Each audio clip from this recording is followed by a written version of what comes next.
აუდიტის სამსახური პარტიათა დაფინანსებებს და შემოწირული თანხების კანონიერებას იკვლევს. ვინ რამდენი ლარით იბრძვის 2016 წლის საპარლამენტო არჩევნებში გამარჯვებისთვის და რას ფიქრობენ პოლიტიკოსები აღნიშნულ საკითხთან დაკავშირებით. ნახეთ ნატო მიმინოშვილის სიუჟეტში. 4,6 მილიონი ლარი ქართული ოცნების ანგარიშზე, 1,8 მილიონი ლარი პაატა ბურჭულაძის პარტიის დასახმარებლად, 1,88 მილიონი ლარი კი შემომწირველებმა პატრიოტთა ალიანსის ანგარიშზე ჩარიცხეს. აუდიტის სამსახური იკვლევს, ვინ და რამდენად კანონიერად ჩარიცხა თანხები პოლიტიკური პარტიების ანგარიშებზე. მიზეზების დაკონკრეტებას კერძო პირებს არავინ სთხოვს. აუდიტის სამსახურში აცხადებენ, რომ რამდენიმე შემომწირველთან დაკავშირებით კითხვები არსებობს და ამ ეტაპზე მხოლოდ მოკვლევა მიმდინარეობს. მიმდინარე პერიოდში არის დაბარებული 30-მდე პირი, რომელსაც ასევე დამატებითი ინფორმაციის წარმოდგენა აქვთ ნათხოვნი და ისინი მიმდინარე დღეებში ამ ინფორმაციას გვაწვდიან.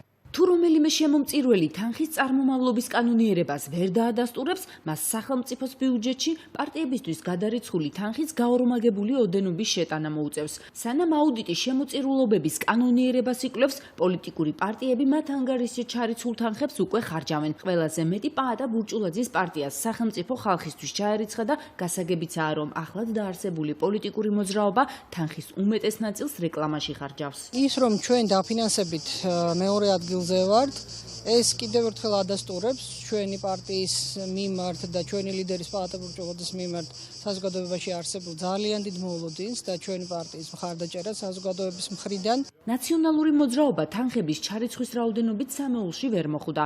ამის გამო პარტიაში განაწყენებას ვერ მალავენ და სხვა ოპოზიციური პარტიების პირველ რიგში პატრიოტთა ალიანსის პოლიტიკურ ორიენტაციებს იკვლევენ. პარტია, რომელიც არის მთავარი ოპოზიციური ძალა, აქვს გაცილებით ნაკლები ფინანსური შემოსავლები, ვიდრე მაგალითად პატრიოტთა ალიანს მეტყველებს ყოველთვის იმაზე, რომ პატრიოტთა ალიანსიც არის სამთავრობო, ასე ვთქვათ, ნახევრად სამთავრობო და მთავრობისგან მხარდაჭერილი ორგანიზაცია.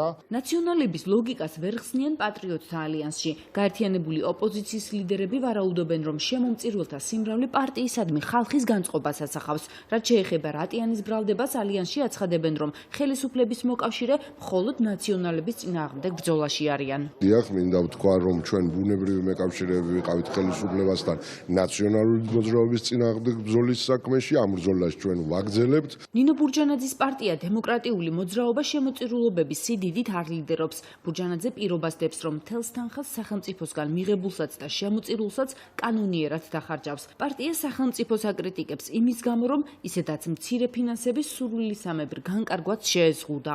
ძალიან სამწუხაროა, რომ კიდევ ერთი გადაწყვეტილება მიიღო მართული საერთო სასამართლომ და უარი უთხრა 17 პოლიტიკურ ორგანიზაციას სარჩელზე, რომ შეჩერებულიყო ბატონი თორდიას აბსოლუტურად უკანონო გადაწყვეტილება. პარტიების ანგარიშზე თანხის ჩარიცხვის უფლება ფიზიკურ პირებსაც აქვთ და ორგანიზაციებსაც. ფიზიკურებს მაქსიმუმ 60,000 ლარის ოდენობით, იურიდიულებისთვის კი 120,000 ლარია განსაზღვრული. ამ დრომდე პოლიტიკური პარტიების ანგარიშებზე სულ 8 მილიონია ჩარიცხული. სტატისტიკის მიხედვით, წინა არჩევნებზე ანალოგიური პერიოდისთვის პარტიებმა შემოწირულობების სახით 15 მილიონი მიიღეს.